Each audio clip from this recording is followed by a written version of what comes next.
Appreciate it. Do you mind if I just connect? Appreciate it. Yeah, one of the days not that long.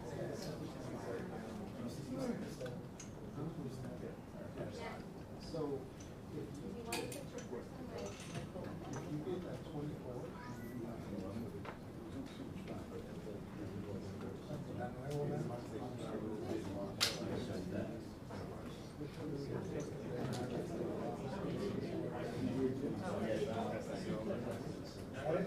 yeah.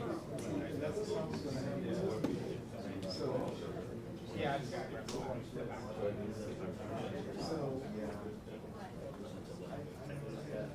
that's why so it's not very good because that's the status sector. So that's kind of sorry. So the extent of this, when I change the setting from wholesale to so right there on the Super 35. Right there on the Super 16. Not bad. Not bad. You know, so I'm shooting Super 16. I can, you know, really push it. I think that's as long as it did. You know, because basically I'm taking the things and what you need to do. 116.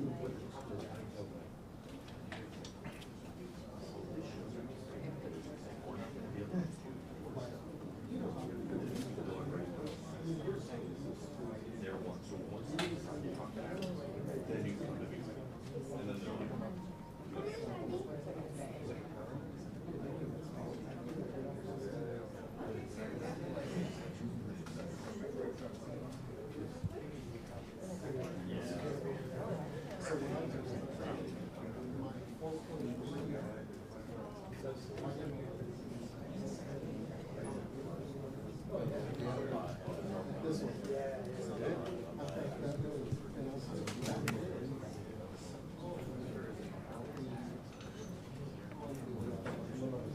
On this was an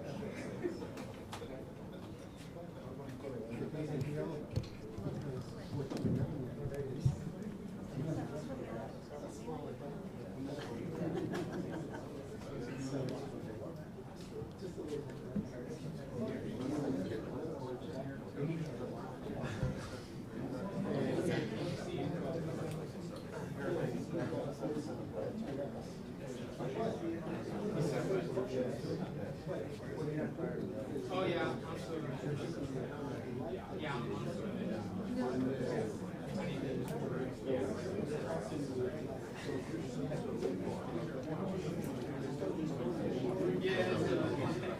but yeah, security should be just us.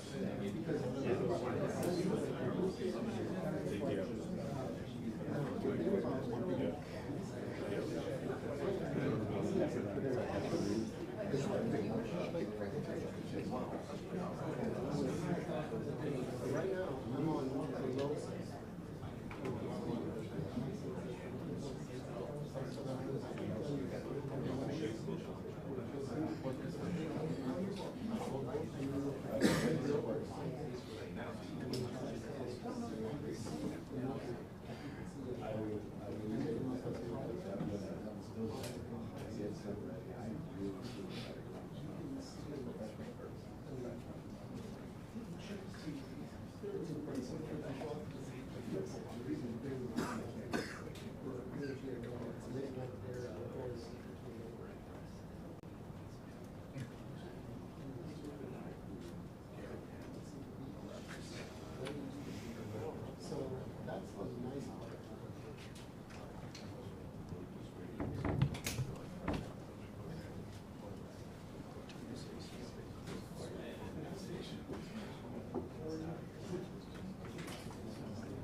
Like literally, my feet were just like I did. It's like oh, good look at so this. I think that's the thing that's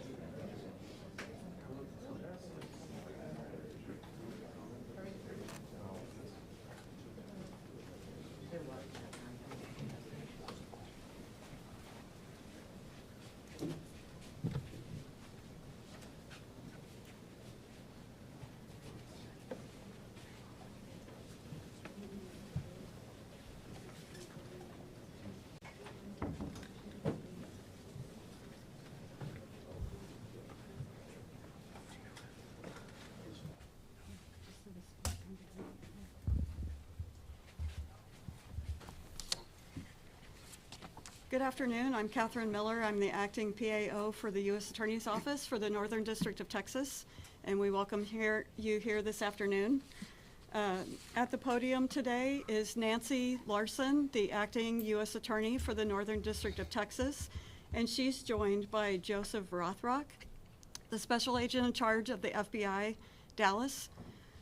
With him is Marcos Charles, the Acting Executive Associate Director of ICE's Enforcement and Removal Operations. We also have Josh Johnson, the Acting Field Office Director, ERO Operations, Dallas Field Office. Travis Pickard, Special Agent in charge of HSI, Dallas. And Benny Mims, Special Agent in charge of ATF, Dallas. At the back, I will be putting a sign-in sheet for all media. So please, before you leave, add your information so that we have that. And following the remarks, we will have a brief period for questions and answers. Please remember to identify yourself and your media affiliation when you ask a question. And with that, I'll turn it over to Acting U.S. Attorney Nancy Larson.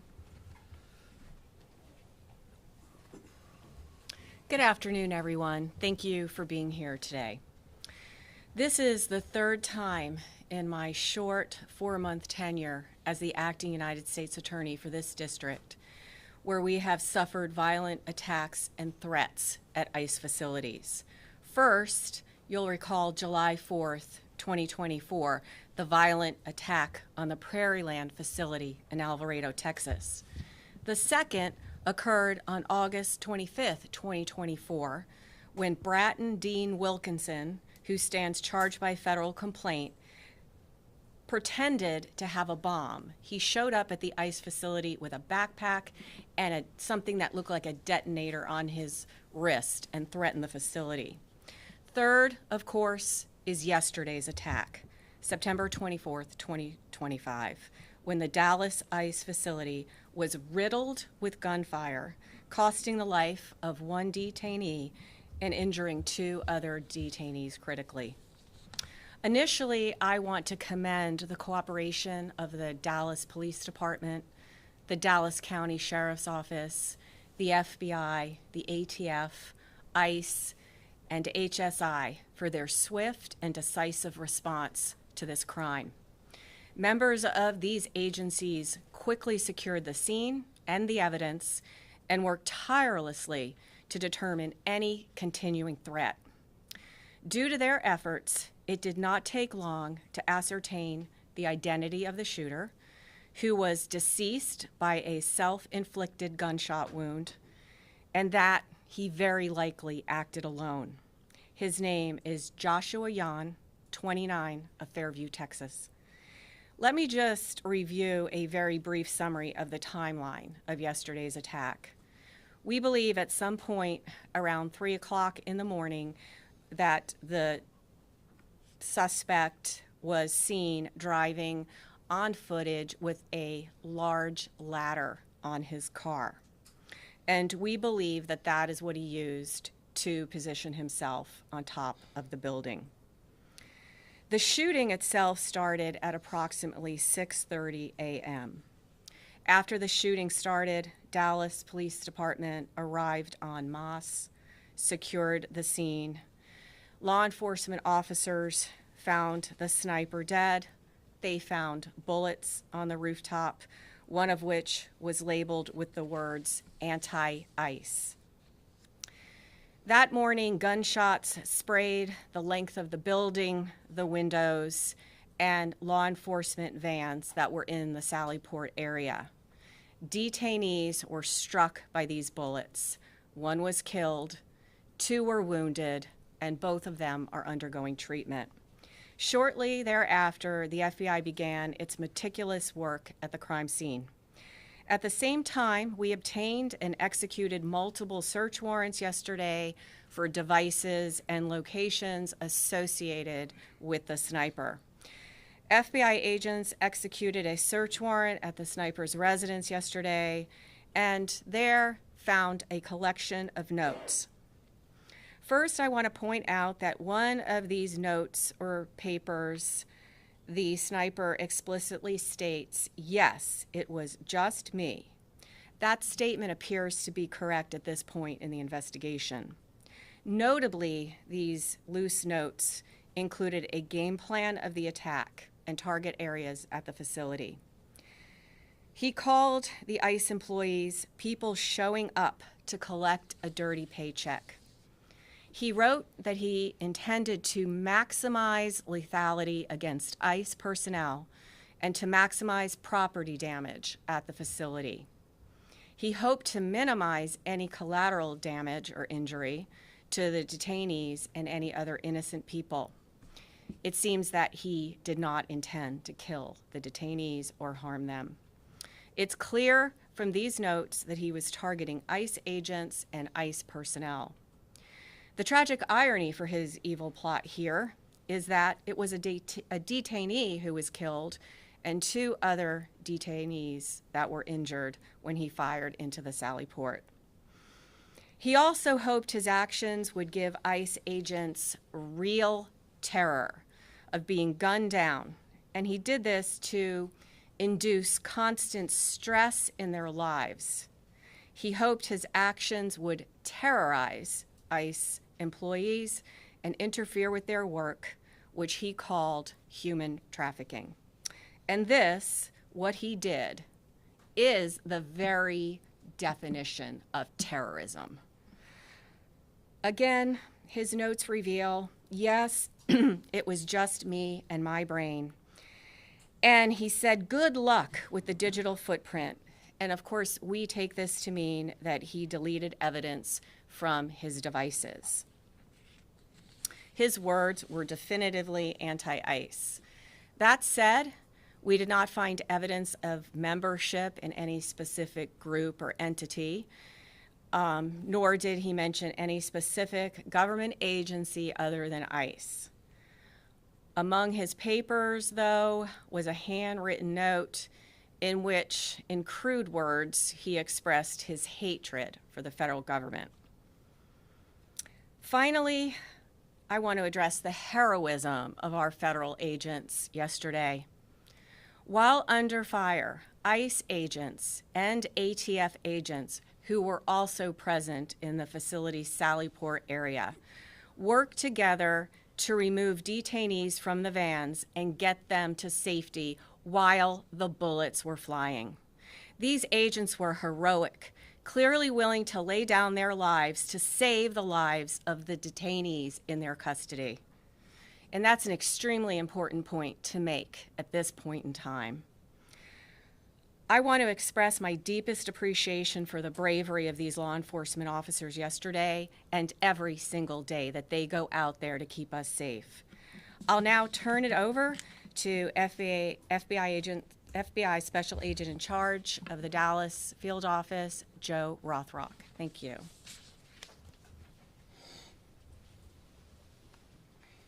Good afternoon. First, I'd like to start by thanking our acting United States Attorney, Nancy Larson, and her office for their support during this investigation. My name is Joe Rothrock, and I'm the Special Agent in charge of the FBI's Dallas Field Office. Yesterday morning, Joshua Jahn carried out a targeted, ambush-style attack on law enforcement. Today, I will provide you with some updates of what we've learned through our investigation to date, to include Jahn's own words in his handwritten notes. Jahn specifically intended to kill ICE agents. He fired at transport vehicles carrying ICE personnel, federal agents, and detainees. He also fired multiple shots into the windows of the office building where numerous ICE employees do their jobs every day. We now know that Jahn engaged in significant high degree of pre-attack planning. He searched for information about the office building and how to track ICE agents' locations. Jahn also acknowledged the potential for other casualties. He knew with a high likelihood ICE detainees would be transported that morning in the exact location where he was facing from his perch on a nearby rooftop. Jahn's attack did in fact result in the tragic death of one detainee and the injury to two other detainees. We have been able to confirm that Jahn legally obtained an 8mm bolt-action rifle he used in the shooting in August of this year. Based on our investigation to date, we believe Jahn acted alone, but I'll stress our investigation continues. This attack yet again underscores the dangers that law enforcement face daily. We continue to see an increased threats against law enforcement. This is the second attack in recent months on ICE facilities here in North Texas. I do want to take this opportunity to thank our law enforcement partners, some of whom are here with us today. When Jahn began firing, agents from both ICE and the ATF put themselves in the line of fire to move individuals off the transportation vehicles in an attempt to protect and rescue those that were injured. I want to thank them for their bravery. The Dallas Police Department and the Dallas County Sheriff's Office also quickly responded to the scene without any hesitation and ran towards danger. Ultimately, they located the shooter, who was deceased by an apparent self-inflicted gunshot wound. I want to thank them for their prompt response and dedication to protecting and serving their communities. I also want to thank our partners that have assisted in this investigation. The Fairview Police Department, as well as our partners in Oklahoma, to include Bryant County Sheriff's Department, Durant Police Department, and Choctaw Nation Light Horse Police, as well as our personnel from San Antonio and Oklahoma City within the FBI that assisted. The FBI has dedicated its entire breadth of resources to ensure this investigation is completed thoroughly. The FBI stands with our law enforcement partners, and today we express that the attacks against law enforcement officers will not be tolerated. While we believe Jahn acted alone, we are still asking that anyone with information about Jahn or his activities report that to the FBI at 1-800-CALL-FBI or at www.fbi.gov/Dallas ERO shooting. And with that, I will turn it over to Director Charles. Good afternoon. My name is Marcos Charles. I am the ICE Executive Associate Director for Enforcement and Removal Operations. The attack on ICE's Dallas field office yesterday was tragic. And while our hearts and prayers are with the family of the detainees who were shot, the evidence is clear that this was intended as an assault on ICE personnel who come to work every day to do their job. Violent rhetoric has led to over 1,000% increase in assaults on ICE officers, and it has to stop. In contrast to those who would demonize our men and women, yesterday our brave officers ran back into danger, along with ATF, our partners, to save the detainees while shots were still being fired. Those ICE officers just showed the world who they really are. Law enforcement officers who want the best for our country. That's ICE. Integrity, courage, excellence. They were willing to put their lives on the line to pull detainees out of the transport van to get them to safety. They are heroes, and I hope the media has the integrity to shine a light on this story. Enough is enough with the harmful lies and violent rhetoric. It has to stop.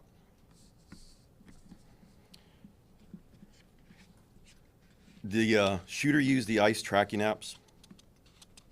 Anyone who creates or distributes these apps that is designed to spot, track, and locate ICE officers are well aware of the dangers that they are exposing to law enforcement.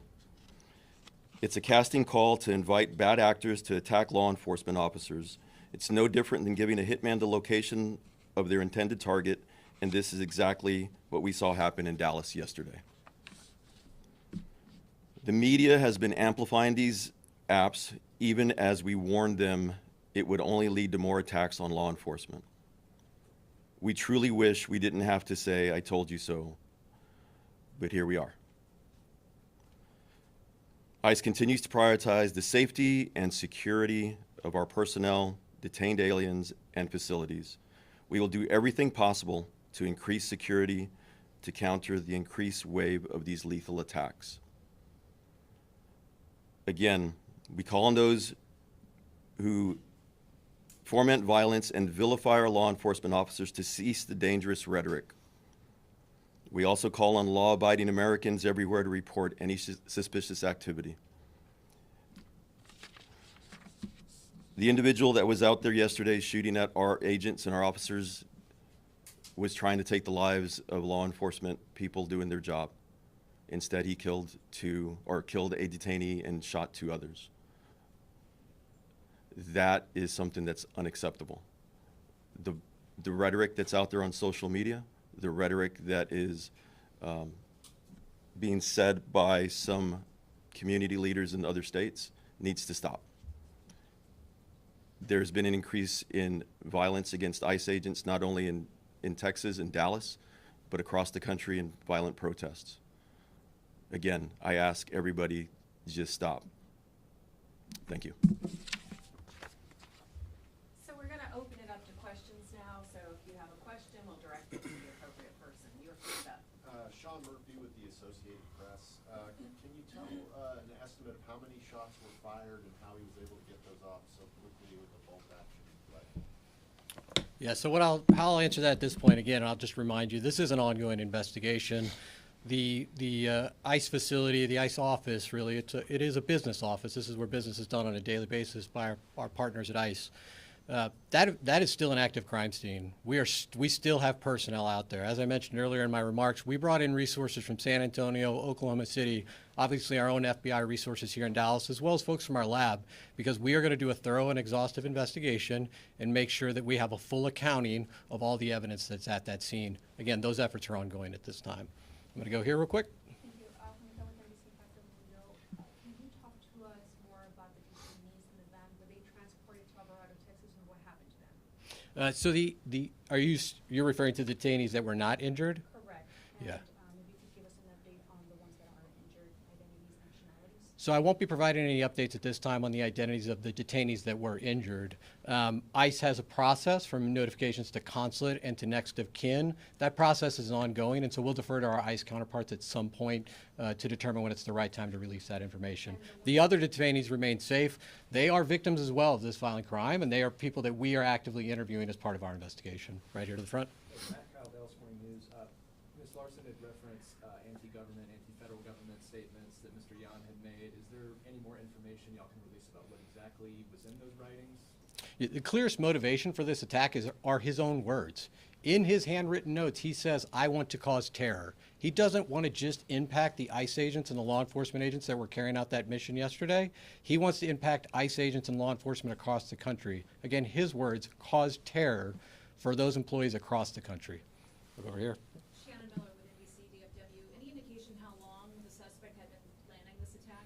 Well, this is, again, as I referenced in my remarks, this is significant pre-planning months in advance. We know that he obtained the firearm in August. We also know that he was looking at a number of DHS facilities, and he had downloaded that information. He was looking at the apps, as my counterpart mentioned, to see where ICE agents would be. So this was not something that just occurred yesterday. It came to a conclusion yesterday, but this is something months in the making. Priscilla Thompson with NBC Network News. From what we have heard, this person was not particularly political. Was there anything that you all have found in terms of an inciting incident that led him to commit this attack? Unfortunately, the challenge with these mass casualty incidents is people can be motivated to violence by any number of grievances. In this case, the clearest indication of motivation are his own words. He wanted to cause terror. He wanted to harm ICE personnel. Ma'am. The deceased shooter, did he have a relation with somebody who had been detained by ICE or mistreated by ICE for him to act this way? Again, the clearest motivations at this point are the harm he wanted to cause to ICE. We're not aware of any specific relationships he had with anybody in detention. But again, our investigation's ongoing. We're going to unturn every stone here. And so that continues. Sir. Omar Villafranca with CBS News. Secretary Noem has asked for increased security at ICE facilities across the country. Can you say what is going to be done to harden these facilities to protect agents and detainees? So I cannot say what will be done by our partners at DHS to harden their facilities. What I can say, and I can draw upon just our recent experiences here in North Texas, is we've seen attacks now, 2 ambush-style attacks, where law enforcement was the target of individuals who did significant pre-planning and coordination to set up law enforcement, again, in an ambush-style attack. But anything that they physically are going to do for these facilities, since they're still operating, to protect them? There's still no barrier up or anything like that at this facility. I would need to refer to my partners from ICE from that. Yeah, so currently, we're looking at hardening some of our facilities. Also, I don't want to give away any operational security as to how we're going to be doing that. But There are plans to harden some of our facilities. Back there. Robbie Owens, CBS News, Texas. Were the Young family immigrants? Mr. Jahn was not an immigrant. He was a United States citizen. He was here legally. I won't be going into the details on anybody other than Mr. Jahn at this time. Ma'am. You talked a little bit about the ICE agents, or the agents that were there at the location that helped him when shots were beginning to fire. Can you give us some more perspective on what the situation was with the detainees that were in the vans? Were they handcuffed? Were they shackled? Why weren't they able to get out of the vehicle by themselves?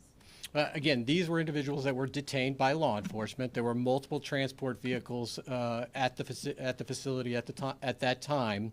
Again, what I would stress at this point is under gunfire, multiple federal agents ran into that fire to remove these individuals and to attempt to render life-saving aid under the most dire circumstances. Just for clarity, they were restrained. They were being, the individuals in the vans were being strained. It's a proper procedure for transport. The individuals that are brave men and women that went out there to go help and rescue were the ones that were injured and could not leave the van on their own. And we know that that's common, because we've seen obviously transports before, so we just wanted clarity to understand why they weren't able to leave on their own. The other individuals that were in the van were able to leave on their own. It was the ones that were injured were unable to exit the vehicle. Sir, you, yeah. Have you guys gotten any cooperation from the suspect's family and this idea that the anti-government, federal government attitude with her? Have any family members expressed any signs that we knew that this was happening, or was this just all kept to themselves? Back to you, sir. As is common in these investigations of mass casualty incidents, we are going to interview everybody we can identify that might have information about the motivations or who might have information about the pre-planning or who may have assisted in this attack. I won't be outlining every interview we conducted today, but we will be doing a thorough investigation. And again, one of the reasons we asked for additional information for the public is if there are those out there that had contact with Jahn, we would like to hear from them, and we would like to gain an understanding of what their relationship was. I won't be going into details about other aspects of the investigation. The acted alone here, and can you go into it all, any activity he may have had in online forums or communities that may have influenced his action? So again, the totality of our investigation includes interviews, canvassing areas, collecting surveillance video. We're certainly looking at his digital footprint online as well as digital devices. I'm not going to outline the details from every one of those. Again, his own words called out that he committed this act alone, and all the evidence we have to date would indicate that that's accurate. Alex with Fox 4 News. You mentioned that the ICE facility, I believe, is still an active crime scene. Can you talk about what will happen in the coming days with that facility? Are there detainees being held there? Have they all been taken away? Is it operational as an office? It is going to remain an active crime scene for some time. Again, we will be there as long as it takes to make sure that we've captured every piece of physical evidence. I'm a review with the Dallas Observer. You mentioned the one bullet that was found with kind of ideological writing on it. Have any of the bullets found around the scene had any writing on them, or is it just the one? Again, active crime scene. We're still collecting physical evidence. Jim Schultz with ABC News. Around the crime scene, when his car was actually being towed, there was some writings on that vehicle. Can you give us a sense about what those were and how they play into your investigation? So the vehicle was searched as part of our investigation. I don't have additional details to share with you now about any writings, but certainly if we have updates, we'll provide those in the future. Ma'am. Ashley Killer with CNN. Y'all mentioned that he used a ladder to position himself. Did he use the ladder to get on top of the roof, or is that where he? Yeah, is that where his body was found? He was found on top of a neighboring roof. We believe he used the ladder to access that roof. Sir. Was suicide part of his plan all along, or was he cornered by law enforcement? His handwritten notes indicate that he did not expect to survive this event. Sir. Kevin Reese, WFAA. A personal question, if you would dare. Can you explain to people in this climate what it's like to be an ICE agent right now? As I had said, the ICE officers that are out there right now, you've seen them in multiple times on the news. They're out there doing their job with courage and honor. Yes, there is a heightened sense of security for everybody, not only at work, but for their families, for their loved ones, mainly because of the doxing that's going on and the violent rhetoric that people have been perpetrating. Mr. Charles, while you're up there, can I just follow up to that question and ask, of the agents that did respond on that day, or yesterday morning, can you tell us what they were wearing at the time? Because I know sometimes ICE agents do and don't have bulletproof gear on. Can you give us an idea of how they responded, what they had on them at the time? So they're wearing their normal gear, and it was not only ICE agents, it was ATF agents also that went out there and heroically came out and under fire went to rescue those individuals. Have you spoken to them? I have spoken to one of them so far, but I haven't spoken to others.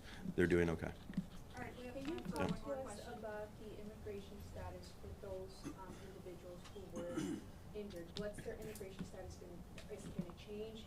Maybe perhaps even those who were in the van, visa U? The individuals that were in the van will be going through due process, and they'll go through the whole immigration proceeding. So I'm not going to go into what their status is currently. And those who were injured? Same thing. All right, folks, we have time for one more question. Can you When- please tell us where the papers were found, Fairview or Oklahoma? That one's for you. So again, I'm not going to detail every aspect of the case. We did search his residence, and that is where we found the handwritten notes. And that's all the time we have for questions today. When we have more updates, we'll come back.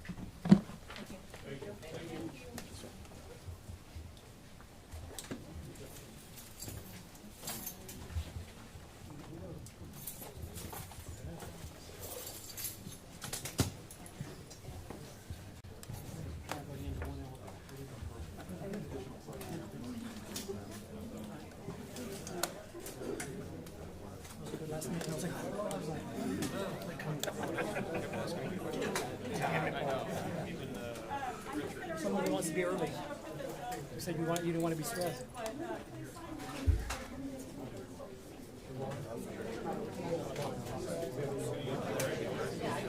Yeah. If I may. Of course you can.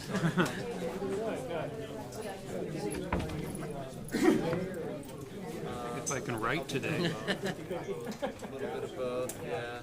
Yeah, definitely. I'm sure I'll be seeing you around. Are you dayside? Yeah. How long have you been with March for? It's funny you ask that. I only know because my contract's coming up. It'll be a decade in January. So yeah, I appreciate it. Yeah, so long as SpaceX stays, I guess it's a good news. Yeah. The nice thing is you'll find in this market, which I work in a big market, so you're able to pretty good job. I see what exclusive that's possible. Yeah. You know, we're all on this together. Yeah, I've found that so far. You know, look, all had fun. We want to be here. Exactly. Exactly.